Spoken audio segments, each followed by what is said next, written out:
de que los muertos no están realmente muertos, sino son parte, digamos, de la familia todavía. Por eso en el Imperio Incaico, digamos, las momias estaban en las casas, ¿no? Y en este caso, además, en la película se refuerza la idea de que uno sigue siendo, aunque no esté, porque ha entrado en el corazón y en el recuerdo del pueblo, ¿no? De la gente. De estos personajes hay muchos muy fascinantes dentro de Sigo Siendo. Quizá todos son personajes fascinantes. Pero una cosa que me llamó muchísimo la atención es que algunos de los representantes más notables de la música popular peruana, de la música tradicional peruana, no viven de la música. Por ejemplo, Chimango Lares tiene que vender helados. Hay otro músico de música criolla que tiene que trabajar, digamos, en otras cosas, en trabajos paralelos. Incidiste en eso también, adrede, me imagino. Bueno, porque es una realidad. En realidad, en general, los artistas en el Perú no pueden vivir de su arte, en general, ¿no? Entonces, y en el caso de los músicos, de la música popular es frecuente. Es decir, en la película hay un gran arpista que es conductor de combi. Hay unos grandes violinistas que tiene una bodega. Claro, bueno, el danzante de tijeras es bodeguero. Tenemos al heladero, tenemos también a Cecitra Calderón, que dice que se dedica a la electroquímica, aparte de dedicarse a la música, ¿no? Pero en realidad es una realidad de los artistas en el Perú, ¿no? Y se refleja mucho en la música popular. Grandes maestros como Carlos Jaire, por ejemplo, murieron, y literalmente yo recuerdo cuando murió Carlos Jaire, cómo los músicos hacían un pozo para poder enterrarlo. Claro, para poder conseguir un ataúd, un nicho. Terrible, ¿no?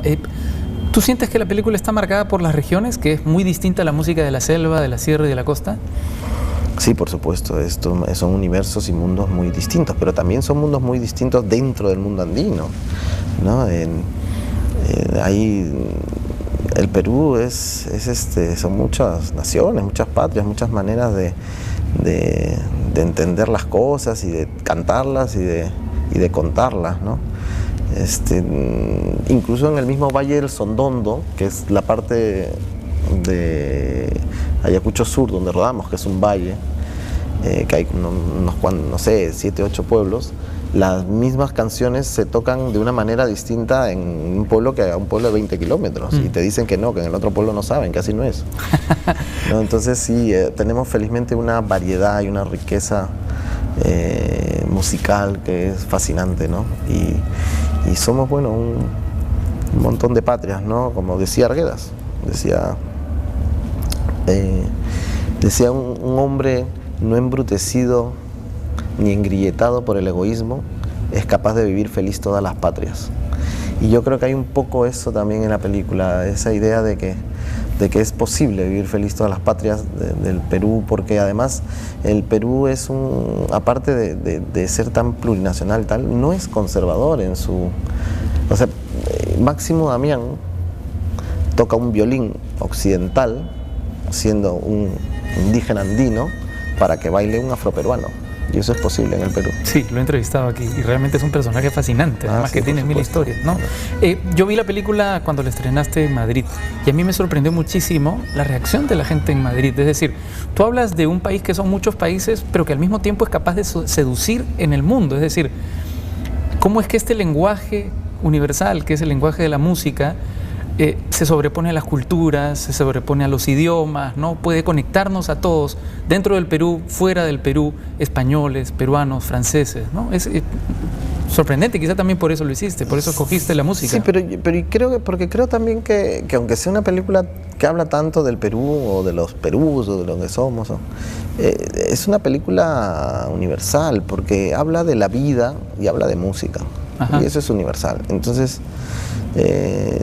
yo he tenido proyecciones en muchos países y realmente la gente conecta y entiende la película o la lleva a su realidad, ¿no?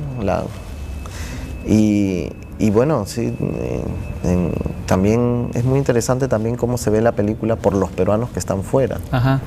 Porque también, así como hay muchos Perús dentro del Perú, hay un Perú fuera del Perú, ¿no? Claro. Y hay un Perú que además sigue siendo. Porque el fenómeno de la inmigración ha sido realmente muy fuerte y entonces hay un Perú que sigue siendo fuera del Perú y y cuando ve la película también la recibe de otra manera. Sí, claro que sí, claro que sí. Vamos a seguir hablando de documentales y de la brillante carrera de Javier Corcuera, pero primero vamos a hacer una pausa aquí en Casa Tomada.